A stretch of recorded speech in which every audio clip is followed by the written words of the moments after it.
Hello bachcho, let's see the question. So the question says the hydrogen atom in the ground state is excited by means of monochromatic radiation of wavelength x angstrom. The resulting spectrum consists of 15 different lines.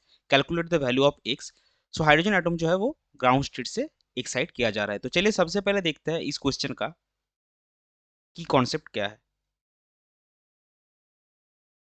सो इस question का की concept है hydrogen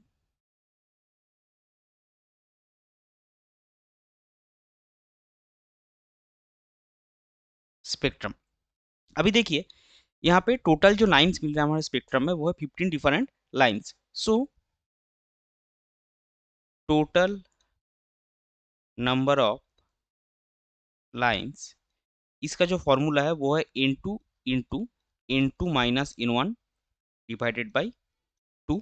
ये हमको given है 15 और हम लिखेंगे n2 माइनस n1 की जगह 1 बिठाएंगे और 15 इंटू 2 होगा 13। क्यू n1 1 हो रहा है क्योंकि जो इलेक्ट्रॉन है वो ग्राउंड स्टेट, जो हाइड्रोजन है वो ग्राउंड स्टेट से एक्साइटेड हो रहा है। सो n1 विल बी 1, आपका n1 होगा 1 और इससे हमको मिलेगा n2 स्क्वायर माइनस n2 और 30 को हम लेफ्ट साइड में लेके आएंगे। So minus 30 is equal to 0।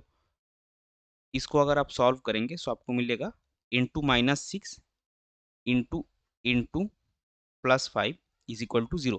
अभी देखिए अगर आप n2 plus 5 is equal to 0 पकड़ते हैं सो n2 का वैल्यू आएगा माइनस 5 जो कि पॉसिबल नहीं है। सो बाय डिफॉल्ट हमको ये लेना पड़ेगा कि n2 minus 6 will be 0, that is n2 आपका कितना होगा, n2 आपका होगा 6।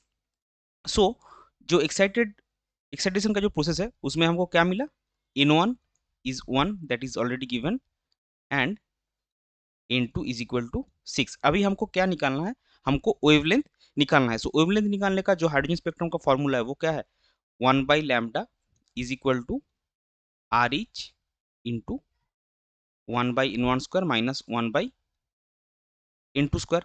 Are H is Rydberg constant, n1 हमारे पास 1 है, n2 हमारे पास 6 है। सो हम इसका वैल्यू एक के बाद एक पुट करेंगे। सो रीडबैक कांस्टेंट का वैल्यू होता है 1.097 into 10 to the power 7 metre inverse into n1 का वैल्यू 1 है। So 1 by 1 square will be 1 minus 1 by n2 square, n2 का वैल्यू 6 हमने ऑलरेडी निकाला है। So 6 square will be 36। So इसका वैल्यू आपको मिलेगा 1.097 into 10 to the power 7 into 35 by 36 metre inverse. So lambda आपको कितना मिलेगा, सो लैम्डा आपको मिलेगा 36 by 1.097 into 10 to the power 7 into 35 metre, जिसका वैल्यू आपको मिलेगा 9.38 into 10 to the power minus 8 metre. अभी देखिए क्वेश्चन में जो वेवलेंथ हमको गिवन है वो है एक्स एंगस्ट्रॉम, यानी कि हमको जो वेवलेंथ है वो एंगस्ट्रॉम में निकालना होगा। So 9.38 into 10 to the power minus 8 metre will be 938 into 10 to the power minus 10 metre और हमको पता है 1 angstrom is equal to 10 to the power minus 10 metre. So इसका वैल्यू आ जाएगा आपका 938 एंगस्ट्रॉम। इसको हम हाईलाइट करेंगे and this will be is equal to X angstrom जो हमारे क्वेश्चन में गिवन है। सो फाइनल आंसर आपका क्या आएगा, आपका फाइनल आंसर आएगा therefore X is equal to 938। इसको हम बॉक्स कर देंगे या फिर आप ये भी लिख सकते हैं X angstrom is equal to 930 angstrom. ये हो जाएगा आपका final answer. I hope you understood it well. Best of luck, thank you.